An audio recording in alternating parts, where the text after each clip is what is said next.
Hello દોસ્તો, કેમ છો બધા? મારી યુટ્યુબ ચેનલ પર તમારું સ્વાગત છે. આજે હું ઇન્સ્ટન્ટ ખમણ બનાવવાની છું વાટી દાળના. તો ચાલો આજે આપણે વિડીયો શરૂ કરીએ. આ હું તૈયાર પેકેટ લાવી હતી, એમાંથી જ હું આ વાટી દાળના ખમણ બનાવવાની છું. અને આ બહુ સરસ થાય છે અને ફટાફટ થાય છે. કેમ કે આપણે દાળ પલાળવાની, પછી 5 કલાક એના પછી વાટવાની, એ બહુ માથાકૂટ હોય છે. એના કરતાં આ તૈયાર ખમણ ફટાફટ થઈ જાય છે. એક 20 થી 25 મિનિટ લાગે છે, પણ તૈયાર થઈ જાય છે. તો ચાલો આપણે વિડીયો શરૂ કરીએ. ખમણ આપણા ઠંડા થઈ ગયા છે. હવે આપણે એને કટ કરી લઈશું.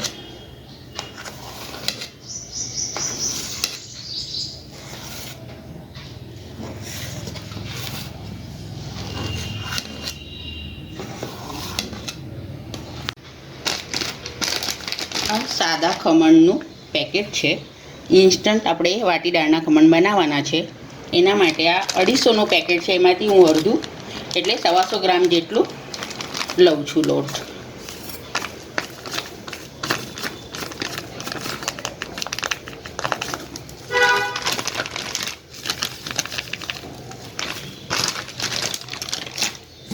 આમાં 1 પ્લેટ થશે આપણી.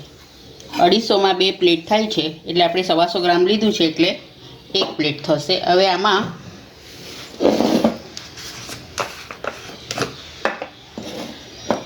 2 કપ જેટલું પાણી નાખવાનું છે.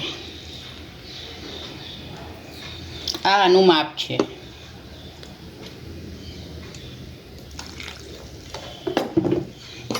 હવે આપણે આને હલાવી લઈશું.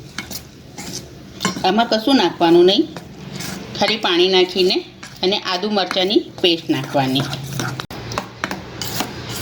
હવે આને આપણે પલાળી દીધું છે લોટને. હવે આમાં આપણે 1 ચમચી આદુ મરચાંની પેસ્ટ નાખીશું અને 1 ચમચા જેટલો ઓઇલ નાખીશું. એનાથી શું કે આ ગળામાં બાજશે નહીં. એ તો આ ડજુરો બાજે છે ને, એટલે તેલ જરૂરથી નાખવાનું. હવે આને 1 મિનિટ માટે બરાબર ફીણી લેવાનું, એટલે આપણો લોટ હલકો થઈ જશે. પછી એને 15 મિનિટ માટે આપણે રેસ્ટ આપીશું.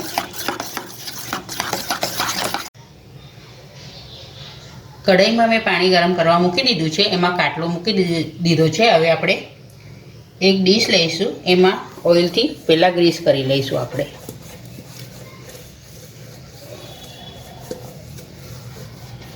આ રીતના ઓઇલથી ગ્રીસ કરીને પછી આમાં મૂકી દેવાની. આ ગરમ થાય તો લગીને આપણે લોટને પહેલાં સોડા નાખીને ફીણી લઈશું. આ પેકેટ જોડે આ પડીકી આવી હતી. હવે એમાંથી આપણે અડધો લોટ લીધો છે, એ પ્રમાણે અડધો આપણે સોડા નાખીશું.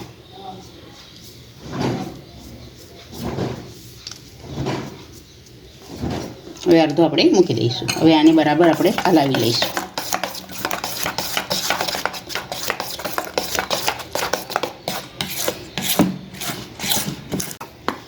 કઢાઈમાં આપણે પાણી મૂક્યું છે, એમાં આપણે થાળી પણ મૂકી દીધી છે. હવે આપણે એમાં આ ખીરું રેડી દઈશું. આ રીતના ખીરું આપણે આમાં થાળીમાં રેડી દઈશું અને આને લગભગ 15 થી 20 મિનિટ માટે આપણે બફાવા દઈશું.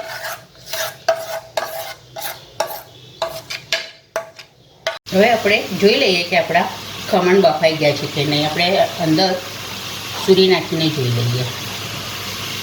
એકદમ ક્લીન બહાર નીકળી છે, એટલે આપણા ખમણ થઈ ગયા છે. હવે આપણે ગેસ બંધ કરી લઈશું અને થાળીને એક 10 મિનિટ માટે આપણે ઠંડી થવા દઈશું.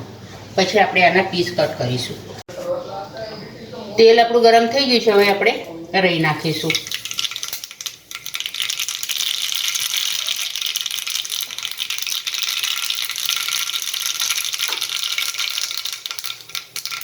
વાટી દાળનો ખમણનો વઘાર થઈ ગયો છે. હવે આપણે ખમણ ઉપર રેડી દઈશું.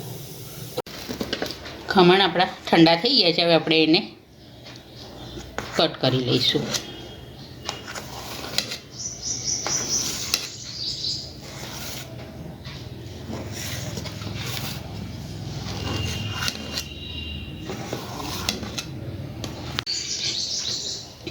હવે આ વઘાર આપણે ખમણ પર રેડી દઈશું.